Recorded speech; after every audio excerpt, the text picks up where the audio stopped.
সুপ্রিয় দর্শক, প্রিয় ভাই ও বন্ধুগণ, দেশ বিদেশের যে প্রান্ত থেকে দেখছেন সবাইকে আন্তরিক শুভেচ্ছা ও সালাম। আসসালামু আলাইকুম রহমতুল্লাহি আবরাকাতু। আশা করছি আল্লাহর রহমতে আপনারা সবাই ভালো আছেন, আমিও ভালো আছি। প্রিয় ভাইয়েরা আমার, আপনাদের জন্য আজকে আমি চলে এসেছি চকবাজারের বিসমিল্লা টাওয়ারে।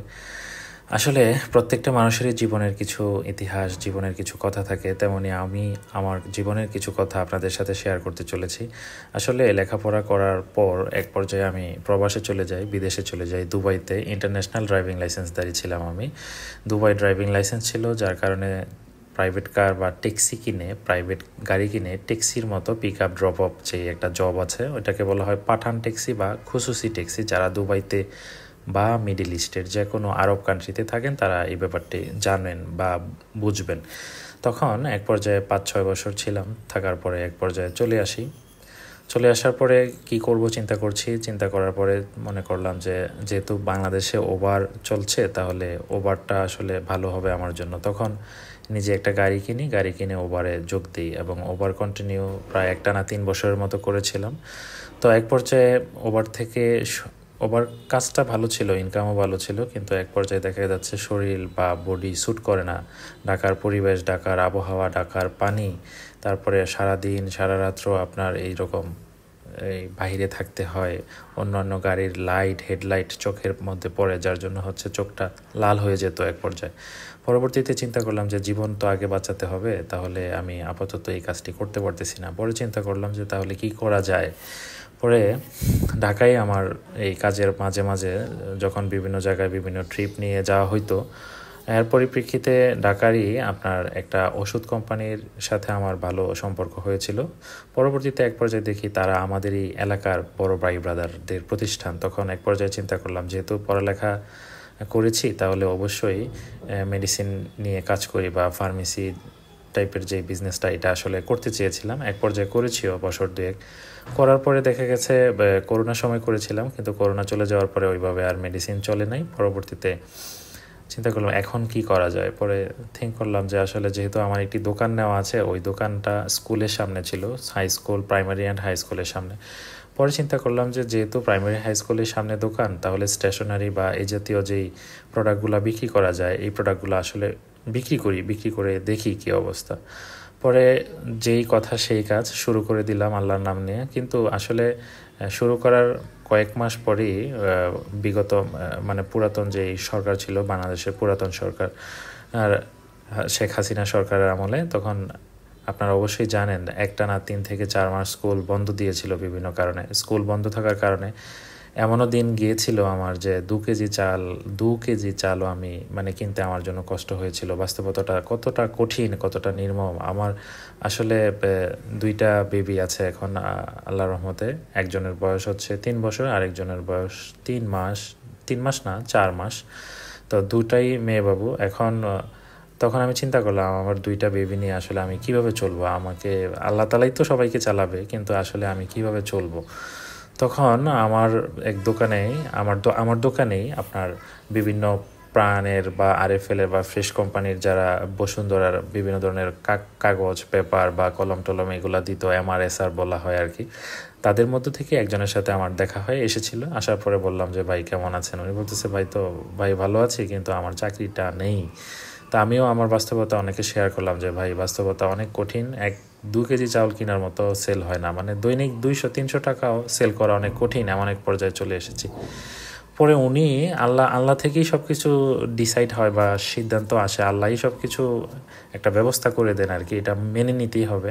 আল্লাহ প্রদত্তই হয়েছে কিনা আমি জানি না। উনি আমাকে বলতেছেন যে ভাই চাইলে আপনি যে প্রোডাক্টগুলো বিক্রি করতেছেন এগুলা দিয়ে আপনি হোলসেল বিজনেস করতে পারেন, যেহেতু আপনার মোটরসাইকেল আছে। পরে আমি আসলেই চিন্তা করে দেখলাম, তো আসলেই তো কথা সঠিক। যদি আমার এখানে এই দোকানের পিছনে যে স্কুলটা, ওইটা বন্ধ, কিন্তু বাংলাদেশের সব স্কুল তো আর বন্ধ না।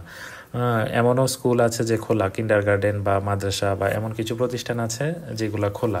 তাহলে আমি তো আমার এই প্রোডাক্টগুলা হোলসেলে আমি বিক্রি করতে পারি। তখন যেই চিন্তা সেই কাজ, আল্লাহর রহমতে বিসমিল্লাহর নাম নিয়ে আমি বের হয়ে যাই। বের হয়ে গিয়ে এক পর্যায়ে ঘুরতে ঘুরতে ঘুরতে ঘুরতে মোটামুটি দেখি যে দৈনিক 2-4 হাজার সেল করা যায়। তখন 2-4 হাজার সেল করতে পারলেও আগের থেকে বেটার, মানে 2 কেজি চাউল কেনার থেকে 2-4 হাজার টাকা সেল করতে পারলেও মোটামুটি একটা প্রফিট বের হইতো হয়।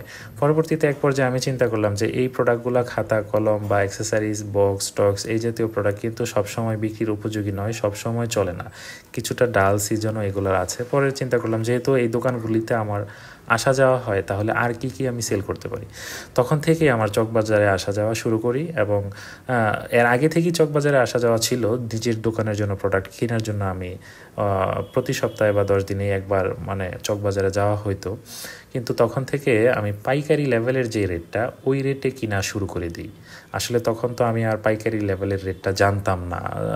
দোকানে আপনারা অবশ্যই জানেন যে চকবাজারে দোকানে গেলে কিন্তু তারা জিজ্ঞেস করে বাড়ি কোথায়, কোথায় কি ধরনের দোকান, খুচরা দোকান, খুচরা বিক্রি করেন না পাইকারি বিক্রি করেন বা কী লেনদেন, এগুলো তারা জেনে কিন্তু তারা আপনাকে প্রাইস বলবে। জানি না, আমার বেলা এরকমই হয়েছিল আর কি। তো পরবর্তীতে আমি এখান থেকে আমার পাইকারি রেটে প্রোডাক্ট কেনা শুরু হয়।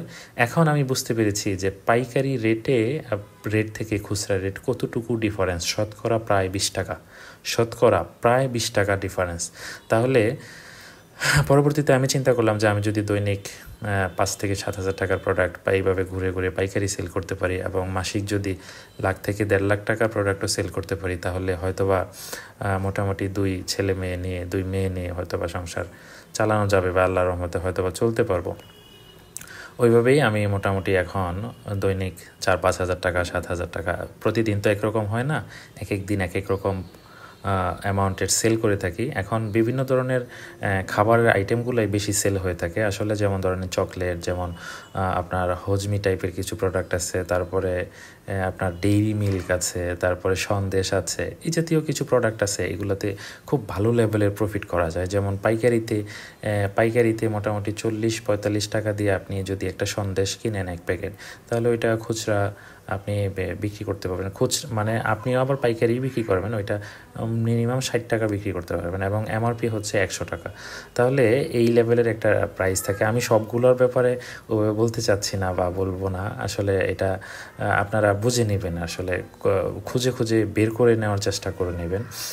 তারপরেও যদি কারো কোনো হেল্প বা প্রয়োজনীয় তথ্যর প্রয়োজন হয়ে থাকে, তাহলে অবশ্যই যদি আমাকে বিভিন্নভাবে নক করেন। প্রিয় ভাইয়েরা আমার, আমি চিন্তা করি আমার যেই কষ্টের বা যেই দুর্গম দিন আমি পার করেছি, এরকম হয়তোবা বাংলাদেশের আরও অনেক বাইরেই আছে, হয়তোবা এরকম লাইফ লিভিং করছেন বা এরকম অবস্থায় আছেন। আমি তাদের জন্য দোয়া প্রার্থী, আল্লাহর কাছে দোয়া প্রার্থী, এবং আপনারাও ভালো একটা অবস্থানে আসেন, ভালো কিছু করেন, এরকম দোয়া চাচ্ছি আপনাদের জন্য আল্লাহর কাছে।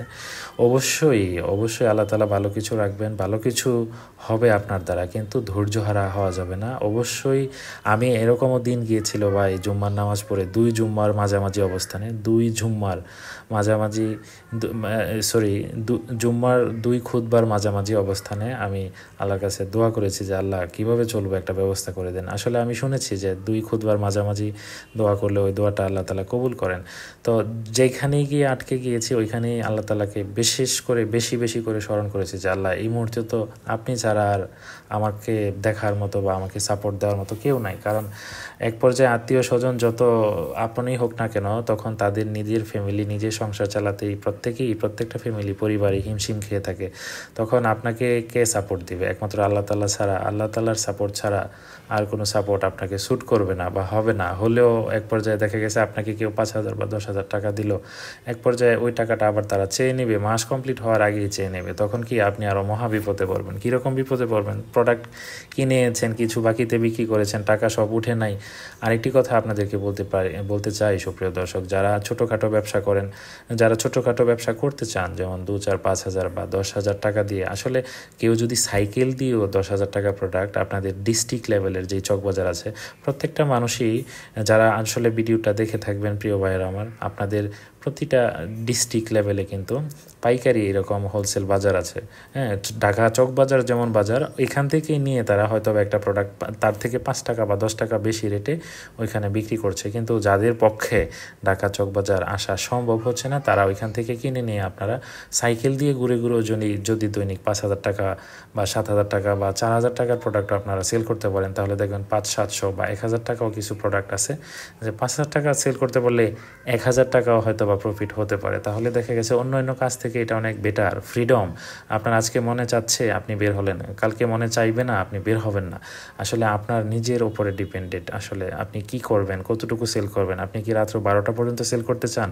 আপনি কি সারা রাত্র সেল করতে চান, মানে সারাদিন সেল করেও আপনি রাত্র 10টা-11টা পর্যন্ত সেল করতে চান? এটা সম্পূর্ণ একমাত্র আপনার উপরে ডিপেন্ড করে। এখানে কোনো লিমিটেশন নেই, এখানে কোনো নির্দিষ্ট বেতনের চুক্তির যেই সিস্টেমটা এটা নেই।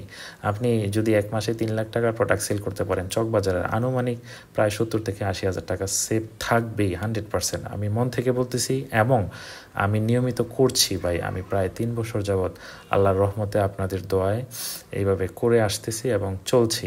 এখন স্ক্রিনে আপনারা যে ভিডিওটি দেখছেন, এই ভিডিওটি শুধু আপনাদের জন্য যারা 1 to 99 শপ দিতে চাচ্ছেন বা 1 to 99 শপ দিবেন, বা যাদের বাজারে স্কুলে, হাই স্কুল অথবা মাদ্রাসার সামনে ভালো কোনো পয়েন্টে দোকান আছে, তারা কিন্তু এই টাইপের প্রোডাক্টগুলো, দেখা গেছে কিছু প্রোডাক্ট আছে 40 টাকা কিনা 100 টাকা বিক্রি, 60 টাকা কিনা 100 টাকা বিক্রি, 50 টাকা কিনা 100 টাকা বিক্রি, 30 টাকা কিনা 100 টাকা বিক্রি।